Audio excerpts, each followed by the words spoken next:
अगस्त 2019 के बाद जब 370 को रिवोक किया गया, उसके बाद की जो तहरीक आज़ादी के असरात हैं उस वाक़ये के, उसको आप कैसे समाप्त करती हैं? क्या उससे फ़र्क पड़ा? कुछ नरमी हुई, कुछ सख्ती हुई? फिर उसके बाद जो भारत कोशिश कर रहा है डेमोग्राफ़ी चेंज करने की, वहाँ गैर कश्मीरी को आबाद करके जो कश्मीरी शिनाख्त को जो चैलेंजेज़ हैं, वो कितने बड़ा एक फ़र्क डलेगा? देखिए ऑलमोस्ट 5 मिलियन डोमिसाइल्स इशू कर दिए इन्होंने इंडियंस को, और फिर उसके साथ साथ हमने देखा है कि वोटर राइट्स भी दे दिए उनको, एक डिस्प्यूटेड टेरिटरी के। अब देखिए किसी पाकिस्तानी के पास प्रॉपर्टी खरीदने का राइट नहीं है आज़ाद कश्मीर में, ना ही उनके पास वोटर राइट्स हैं। उनकी डेमोग्राफिक्स को प्रोटेक्ट किया हुआ है जब तक कि यूएन की करारदादें इम्प्लीमेंट नहीं होती और प्लेबिसेट रेफरेंडम नहीं कलेक्ट होता, वहाँ पे कंडक्ट होता। मगर इस साइड पे एक मिनी इंडिया, एक मिनी आरएसएस का एक पूरा एक लैंडस्केप बन गई है, और अखंड भारत का जो ग्रेटर डिज़ाइन है इनका, उसके ऊपर काम किया जा रहा है। और उसको उसकी मेन जो है नर्सरी बनाने की कोशिश की जा रही है, जहाँ से उन्होंने पूरे रीजन के अंदर जो अफरा तफरी बनानी है। मगर मैं साथ साथ ये भी कहना चाहती हूँ कि जब 5 अगस्त हुआ है 2019, उसके बाद वर्ल्ड में कोई सब्सटैंशियल स्टेप्स नहीं लिए गए कि हिंदुस्तान को अंडर इकोनॉमिक और डिफेंस सैंक्शंस जो है रेडार के अंडर लाया जाए, या अंडर इंटरनेशनल ऑब्लिगेशन। सो बदकिस्मती से जितना भी इग्नोरेंस हुआ, इस इशू को लाइटली लिया गया, और ये इतना अब क्रॉनिक हो गया ये मसला कि ये अब न्यूक्लियर फुल फ्लेज जंग की तरफ जो एक बीच का पॉज बटन आया है। तो अभी भी वक्त है, जो ख़ास तौर पे फील्ड मार्शल साहब ने, हमारी फोर्सेस ने, आर्मी ने, पब्लिक ने, मीडिया ने बहुत एक स्ट्रॉन्ग रोल प्ले किया इस वॉर के अंदर।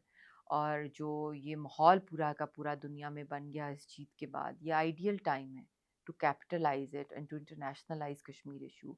और उसकी ग्रेविटी जो है, इसकी इसकी रेप्रिकॉशन जो हैं, इसके क्रॉनिक नेचर की दुनिया तक वो पैगाम पहुंचाना। और ये एक लिटमस टेस्ट भी है दुनिया के लिए इस वक्त का जो कश्मीर केस है मार्का हक के बाद।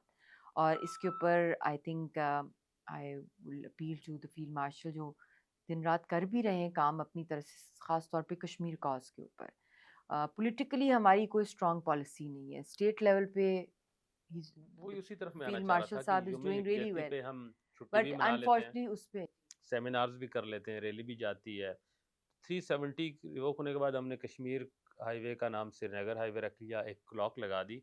Being a wife of a Kashmiri leader, आप समझती हैं कि हमारा जो बेस कैंप है आज़ाद कश्मीर, वो अपना रोल प्ले कर रहा है, जो पाकिस्तान जो इखलाकी सियासी सफारती हमायत का दावेदार है, वो अपना रोल प्ले कर रहा है, या वो उसमें कहीं कमज़ोरी है जिसकी वजह से देखिए प्रूफ बड़ी नहीं आ रही? बदकिस्मती है कि कोई लॉन्ग टर्म पॉलिसी नहीं है to internationalise, to politicise, to engage the international world.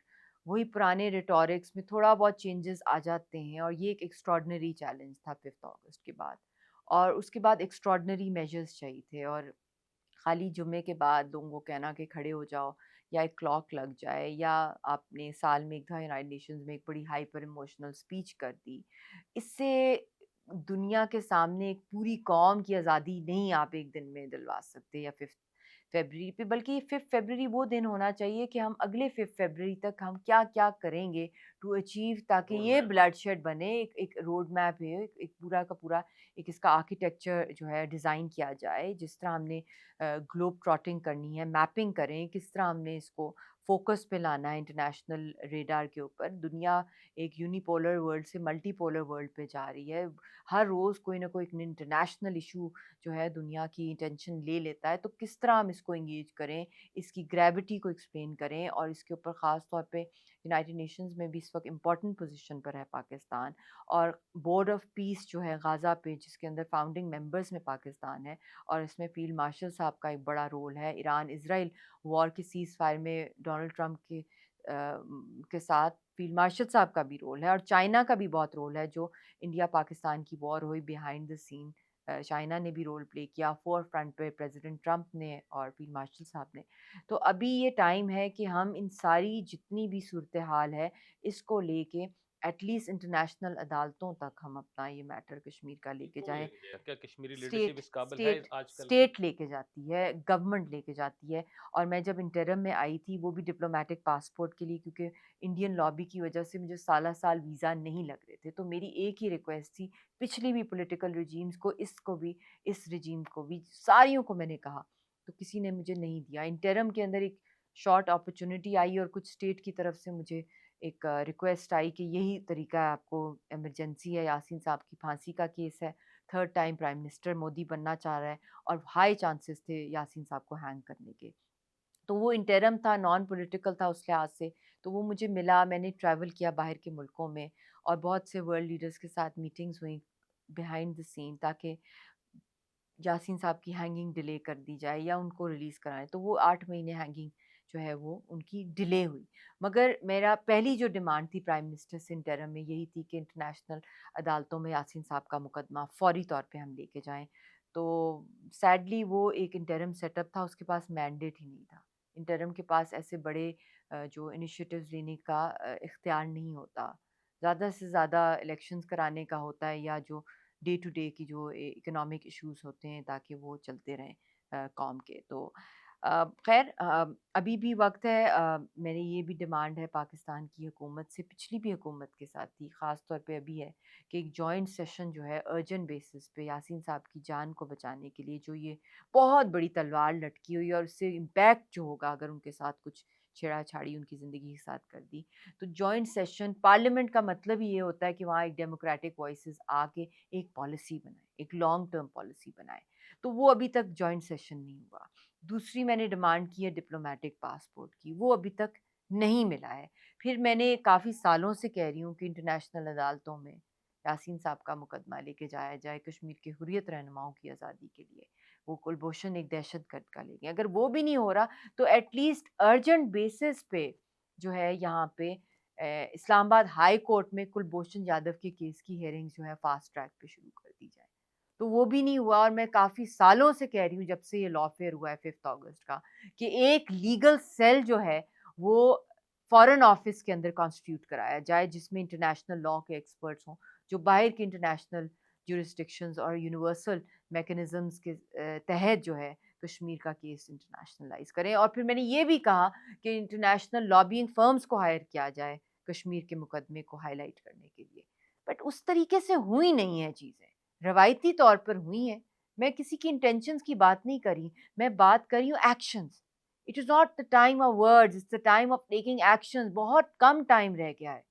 जो इमरजेंसी सूरत हाल है, एसओएस सूरत हाल है कश्मीर के ये जो अंदर। कश्मीरी डायस्पोरा है दुनिया भर में बहुत बड़ी तादाद में है, इसको कभी आपने अप्रोच किया है, इनको एंगेज किया है कि वहाँ पर फंडिंग हो, वो केस लेके जाएं, वो ये केस लड़ें? बिल्कुल, अब तो मैं यही इसको खुद इंडिपेंडेंटली मैं सोच रही हूँ लॉन्च करने के लिए, सेव यासीन मलिक फ़ंड जिस तरह पैलेस्टीनियन फ़ंड था।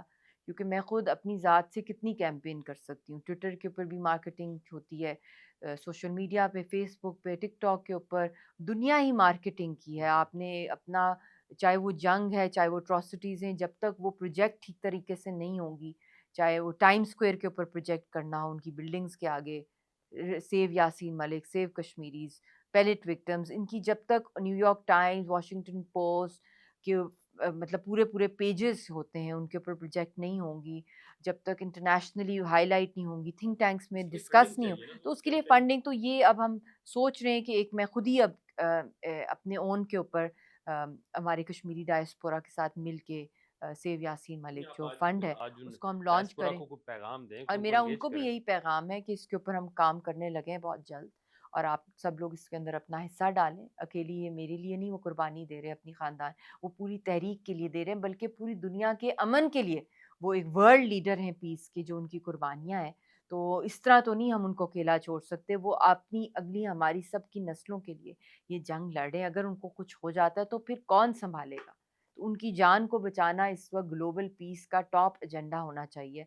और उसके साथ-साथ जो हमारा कश्मीरी और पाकिस्तानी डायस्पोरा, आपको भी मैं अपील करूँगी कि आप बाहर निकलें। बोर्ड ऑफ पीस जो गाज़ा पे बन रहा है, आप डिमांड करें वर्ल्ड बॉडी से कि बोर्ड ऑफ पीस कश्मीर के ऊपर, जो एक न्यूक्लियर फ्लैश पॉइंट है, उसके ऊपर भी इक्वली बनना चाहिए। And as a goodwill gesture, international establishment must release Kashmiri and Palestinian political prisoners. इसके ऊपर हमारी कॉन्फिडेंस बिल्डिंग मेजर्स जो हैं, ये हमारे होने चाहिए।